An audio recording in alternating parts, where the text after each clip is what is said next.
employers and employees should take note of a recently released BC Supreme Court decision, which confirmed that employees who had been placed on unpaid leaves of absences for their refusal to comply with mandatory vaccination policies implemented by their employer had not been constructively dismissed.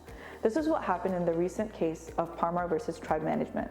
Ms. Parmar was a long-service employee who made the personal decision not to vaccinate against COVID-19. In accordance with the mandatory vaccination policy implemented by her employer, she was placed on an unpaid leave of absence.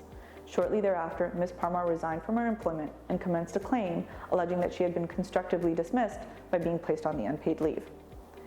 In providing for its decisions, the court confirmed that the mandatory vaccination policy was in fact reasonable in light of the uncertainties caused by COVID-19 and the unique circumstances of its business operations. The court further confirmed that as a result, that the unpaid leave of absence was not a constructive dismissal, and that Ms. Parmar had actively resigned from her employment. As a result, no severance package was found owing. The decision provides some key insights as to how mandatory vaccination policies will be assessed in future cases.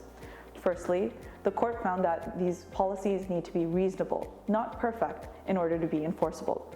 And second of all, the court confirmed that each policy will be assessed based on the unique circumstances of the employer and of the pandemic at the time.